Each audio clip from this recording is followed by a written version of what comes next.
안녕하십니까. 반갑습니다. 북한 개방방송의 오픈호 선교사입니다. 남북 통일보다는 먼저 북한이 개방되어야 합니다. 북한 개방 없는 통일은 남북 모두에게 큰 재앙이 됩니다. 북한이 개방되어야 남북 모두가 잘 살 수 있게 된다고 믿는 사람입니다. 북한이 개방되는 것을 하루속히 보고 싶습니다. 오늘은 성경에 나타난 사사기 17장의 미가에 대하여 생각하면서 사유하고 얼마나 위험한 건지에 대하여 알아보려고 합니다. 북한의 김일성 3대가 나라를 사유하로 만들어 오늘날 지옥으로 만들었습니다. 하루는 미가의 어머니가 은 1100개를 잃어버리고 그것을 훔친 자를 저주하였습니다. 그런데 그 돈을 도적질을 한 자는 바로 그의 아들 미가였습니다. 미가는 늙은 어머니가 큰 돈이 필요 없다고 생각하여 그것을 가지고 갔을 것이라는 생각이 됩니다. 그런데 나중에 어머니는 오늘 도적질한 것이 자기 아들인 것을 알고 저주를 철회하고 도리어 복을 빕니다. 그리고 아들에게 은 1100개를 다시 돌려줍니다. 그러면서 아들을 위하여 한 신상을 만들어 여호와께 거룩히 드리게 오자고 한다고 말을 하고 돈을 줍니다. 미가는 되돌려준 은 1100개 중에 200개로 은으로 우상을 만들었습니다. 그리고 그것을 자기 집에 설치하고 제사장 복장인 에봇도 만들고 제사장도 채용하여 개인 신당을 만들었습니다. 그 당시에 신당은 베틀 엘로힘이라고 하여 하나님의 집이라는 뜻입니다. 이스라엘의 공식적인 신당은 에브라임 지파에 속한 실로에 있었습니다. 미가가 개인 신당을 만들어서 제사장을 고용해서 하나님 앞에 자기의 복을 빈 것을 보면 참 그 사람들의 생각이 아이러니합니다. 미가 신당에 있던 제사장은 나중에 단지파의 정당권에 호의적인 예언을 한 것이 인연이 되어서 또 단지파에게 신상 안에 있던 모든 우상과 에봇과 드라빔과 제사장까지 뺏기고 마는 상태가 됩니다. 단지파는 신당 안에 있던 이것들을 의지하여 전쟁을 하여 한가롭고 걱정 없이 사는 라이스 족속을 전멸하였습니다. 그리고 그 땅을 차지합니다. 그러나 단지파 족속은 나중에 이러한 우상 숭배로 말미암아 영원히 없어지고 맙니다. 요한계시록 12지파 중에서 단지파의 이름은 없어지게 됩니다.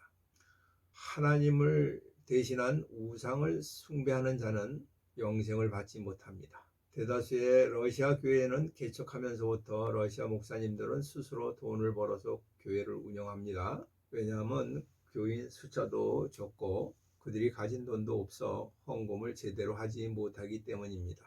따라서 러시아 목회자는 교회하는 운영하는 비용까지도 스스로 벌어서 하고 있습니다. 이러한 분 중에서는 교회가 개인 것이라고 생각하는 사람이 많을 것 같습니다. 한국교회에서도 교회를 개척한 목회자를 주변 사람들은 그를 오너라고 생각합니다. 대형교회 장로님인데도 개척한 담임 목사를 두고 아무리 자기가 오너지만 이건 너무한 거 아니야? 라고 하는 말을 하는 것을 듣고 내심 놀랐습니다. 저도 처음 개인 사무실을 운영할 때는 이것은 내 것이라고 생각하였습니다. 그러다가 조금 규모가 커지다 보니까 개인은 세금률이 높아서 사무실을 법인으로 전환하였습니다. 법인을 만들어서 운영하였지만 이 회사는 나의 개인 회사이고 내 것이라고 생각하였습니다. 나중에 법인은 개인의 것이 아닌 줄을 알았습니다. 법인의 주인은 주식을 가지고 있는 주주의 것입니다. 나는 일정한 지분을 가지고 있지만 전체의 주인은 아니었습니다. 따라서 회사의 돈을 개인의 돈으로 사용하면 법인의 돈을 훔치는 일이 됩니다. 특히 법인 회사는 법인 카드를 사용할 때는 조심해야 합니다. 잘못하면 공금 횡령이나 배임의 범죄가 됩니다. 이 세상에는 지금 자유민주주의는 개인의 재산을 인정하고 있지만 공적인 것은 개인의 것이 될 수가 없습니다. 공원이나 도로나 개인의 것은 될 수 없습니다. 집 앞에 도로에 주차선이 그려져 있더라도 이것은 개인의 것이 아니고 공공의 것입니다. 공원이 바로 집 앞에 있다고 해서 자기 앞마당처럼 사용하면 할 수가 없는 거나 마찬가지입니다. 교회도 그러하고 정부도 그러합니다. 많은 정치적 집단도 개인의 것이 될 수가 없습니다. 한때는 김영삼의 상도동계와 김대중의 동교동계가 공적인 정당이 아니라 개인 정당으로 치부된 적이 있습니다. 그 이후에도 친노, 친이, 친박, 친문으로 공적인 정당이 사유화가 되고 있습니다. 교회는 시작부터 개인의 것이 아닙니다. 마태복음 16장 18절에 예수님은 내가 이 반석 위에 내 교회를 세우리니 음부의 권세가 이기지 못하리라. 예수님이 내가 믿음의 반석 위에 내 교회를 세우겠다고 선언하였습니다. 그러나 많은 목사나 장로님들은 자기 돈을 들여서 건물을 건축하면 교회가 개인 것으로 착각을 합니다. 교회의 제도는 개인의 사유화를 막으려고 여러 가지 장치를 마련하여 놓고 있습니다. 장로교회에서는 장로들을 세워서 의회식으로 운영하고 있고, 감리교나 성결교회는 재산 모두를 본부에 기속시키기도 합니다. 그리고 교회 재정은 공적인 재정이라서 의결을 거쳐서 감사를 받고 결과를 보고하게 되어 있습니다. 유럽의 교회는 오래된 건물은 나라의 것으로 만들기도 합니다. 수백 년 동안 여러 사람의 헌금으로 세워진 교회인데 개인의 것이 될 수가 없습니다. 그러나 인간은 본질적으로 악하여 공적인 것도 사유화하려는 시도를 끊임없이 일어나고 있습니다. 총회나 선교회의 회장이 되려고 권력 싸움에 총매진하는 것도 모두 공적인 것을 사유화하려고 하기 때문입니다. 조영기 목사님이 얼마 전에 별세하셨습니다. 분향소를 만들어 교계 지도자들이나 대통령을 출마하려고 하는 사람들이 앞다투어 분향하였습니다. 그러나 조영기 목사님은 천국에 가지 못하고 지옥에 있다고 주장하는 사람들도 있습니다. 이분들이 주장하는 이유는 조영기 목사님이 잘못으로 기독교가 개독교가 되었다는 이유 때문입니다. 조 목사님은 2014년 교회에 150억 원의 손해를 입힌 혐의로 징역 5년과 벌금 72억 원을 아들에게 징역 5년을 최종 구형을 받았습니다. 최종 결심 공판은 징역 3년에 집행유예 5년이 선고되고 아들 국민회의 회장은 징역 3년의 실형을 받았습니다. 이 모든 것은 교회를 사유하여 교회 재정을 마음대로 사용하였기 때문입니다. 이 모든 것이 왕 목사가 교회를 사유하여 그렇게 되었습니다. 명성교회는 800억 원의 비자금 사건으로 지탄을 받은 적이 있습니다. 이 사건의 발단은 교회의 2월 적립금을 관리해온 재정 장로님이 자살로 말미암아 비롯되었습니다. 매년 사용하고 남은 돈을 교인들에게 공개는 하였지만 이것을 적립된 돈의 총액은 얼마인지 누구도 모르고 있었습니다. 이것은 당회장과 죽은 장로님만 알고 있었습니다. 이 돈이 800억이나 됩니다. 이것을 신문에서는 명성교회의 비자금이라는 말을 하고 있습니다. 법인회사가 비자금을 소유하는 것은 주주 몰래 회사 돈을 빼돌려서 유용하고 있다는 말이 됩니다. 이것이 교회의 사유화의 증거입니다.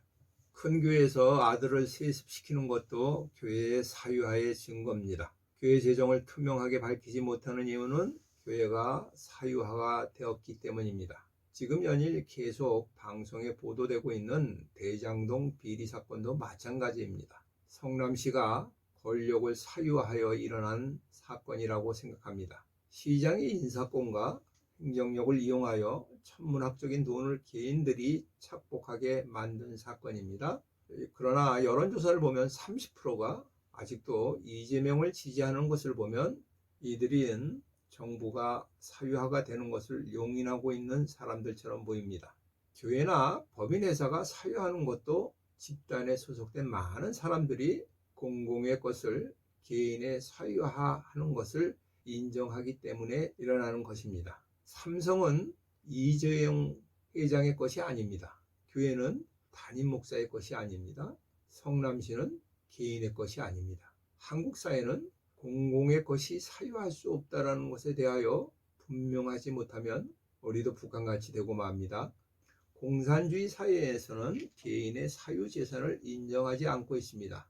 북한의 김일성 3대가 국가 전체를 수령의 사유물로 만들어 버렸습니다. 나라가 벌어들인 모든 외환은 당 자금이라고 하여 김정은의 개인 호주머니에 들어가 버렸습니다. 북한의 모든 백성은 원어인 김정은을 위하여 목숨을 바쳐 충성하는 것을 당연히 여기고 있습니다. 이것은 나라가 개인의 사유가 될 수 없다는 것을 인식하지 못하기 때문입니다. 공산국가는 모든 국민은 사유화를 방지하면서 일부 권력자들이 나라의 모든 것을 사유화하고 있었습니다. 지금 한국의 사회주의자들도 마찬가지입니다. 이들은 모든 것을 공평하게 혜택을 주겠다고 하여 사유재산을 모두 압수하고 이 모든 것을 사유화할 것입니다.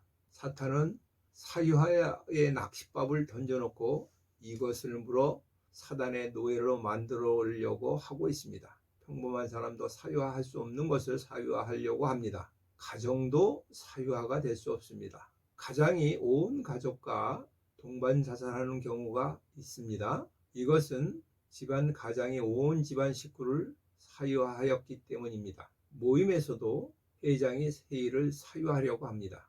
옛날에는 통하였을지 모르지만 민주화가 된 지금은 어림없습니다. 그리스도인은 모든 것이 자기 것은 없습니다. 모든 것이 다 하나님이 주신 것입니다. 다만 청지기일 뿐입니다. 우리는 물질의 청지기, 복음의 청지기입니다. 성경 누가복음 12장 42절에 주께서 가라사대 지혜 있고 진실한 청지기가 되어 주인에게 그 집 종들을 맡아 때를 따라 양식을 나눠줄 자가 누구냐. 이 말씀은 예수님이 종말을 예비하고 항상 깨어 있을 것을 당부하면서 부탁하신 말씀입니다. 지혜롭고 진실한 청지기가 되는 것이야말로 사유화하려는 모든 욕망을 이기는 길입니다. 사유화하겠다라는 욕심을 갖는 것은 김정은이처럼 되는 것입니다. 나에게도 교회나 선교를 사유화하겠다라고 하는 욕심이 없는지 살펴봅니다. 여러분들도 회사나 공적인 것을 사유하겠다는 마음은 없는지 살펴보아 주시기 바랍니다. 나누어주는 것을 목표로 삼고 살면 사유화의 욕심을 버릴 수 있습니다. 이제 국민의 정당한 투표권으로 사유화하려는 악한 무리를 심판하기를 바랍니다. 2021년 북한의 김정은이가 항복하고 개방개혁으로 나오기를 위하여 기도합니다. 지금까지 경청하여 주셔서 감사를 드립니다. 방송을 듣고 느끼신 것을 댓글로 남겨주시면 감사하겠습니다. 처음 보시는 분은 구독 버튼을 눌러주시면 계속 이어서 보실 수 있습니다. 방송 하부에 북한 개방방송 마크를 클릭하시면 지나간 방송을 모두 보실 수 있습니다. 저는 북한이 개방될 때까지 계속 유튜브 방송을 진행하도록 하겠습니다. 다음에 만날 때까지 안녕히 계십시오. 감사합니다.